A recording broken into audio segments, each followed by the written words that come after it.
Welcome to our channel. आज इथे मी तुम्हाला छान तोतापुरी कैरीचा असा तोंडी लावण्यासाठी चटकदार आंबट गोड असा तक्कू करून दाखवणार आहे। तर इथे बघा, इथे मी एकच कैरी घेतली आहे जी भरपूर मोठी आहे, जवळजवळ अर्धा किलो इतकी भरेल असं मला वाटते। तर या कैरीचे इथे मी व्यवस्थित साल काढून घेणार आहे। रेसिपी एकदम साधी सोपीच आहे आणि उन्हाळा म्हणले की कैरीचे सर्व पदार्थ, कैरीचं पण, कैरीचं इन्स्टंट लोणचं, कैरीचं तक्कू, साखर आंबा, गुळ आंबा हे पदार्थ तर आपल्या जेवणामध्ये येणारच ना। तर तुम्ही देखील घरी कैरीचे कोणकोणते पदार्थ करता ते मला कमेंट करून सांगा आणि कैरीचे जे पदार्थ केलेले ते तुम्हाला तुमच्या घरच्यांना आवडतात का ते देखील मला कमेंट करून सांगा। तर इथे बघा, मी कैरी व्यवस्थित इथे किसणीवर साल काढून घेतल्यानंतर किसून घेणार आहे आणि व्यवस्थित इथे किसून घ्यायची आहे। आणि व्हिडिओ संपूर्ण बघण्यासाठी शेवटपर्यंत बघा आणि रेसिपी कुठेही आवडल्यास लाईक, शेअर, सबस्क्राईब नक्की करा। तर इथे बघा, मी किसून घेतल्यानंतर हा पूर्ण कैरीचा जो किस आहे तो बाउलमध्ये काढून घेणार आहे।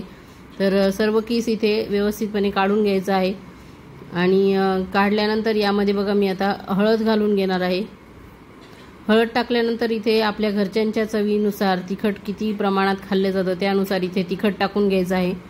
तर तुमच्याकडे कमी जर तिखट खात असतील तर तुम्ही कमी तिखट घाला, जास्त जर घालत असतील तर जास्त खात असतील तर जास्त तिखट घालून घ्या, कारण की हा आंबट गोड पदार्थ आहे त्यामुळे तिखट थोडंसं जास्त टाकलं तरी चालेल।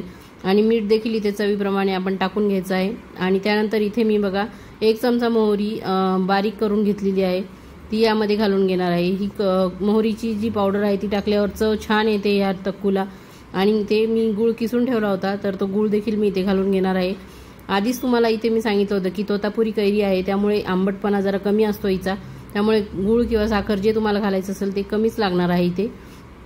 तर हे सर्व साहित्य व्यवस्थितपणे एकत्र करून घ्यायचं आहे आणि साहित्य व्यवस्थित एकत्र केल्यावरती थोडा वेळ आपल्याला ते बाजूला ठेवायचं आहे मुरत।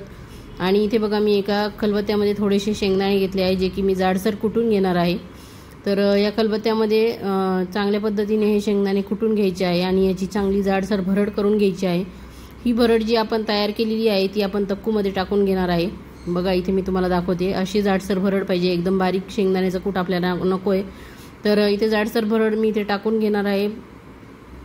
आणि तुमच्याकडे देखील असा तक्कू केला जातो का की यापेक्षा काही वेगळी रेसिपी तुम्ही वापरतात किंवा यापेक्षा वेगळे काही साहित्य त्यामध्ये टाकत असाल चव वाढवण्यासाठी, तर ते देखील मला कमेंट करून सांगा। तर तक्कूमध्ये आपण कूट टाकल्यानंतर व्यवस्थित हे कालवून घ्यायचं आहे। जर तुम्हाला कूट आवडत नसेल तर तुम्ही स्किप देखील करू शकतात।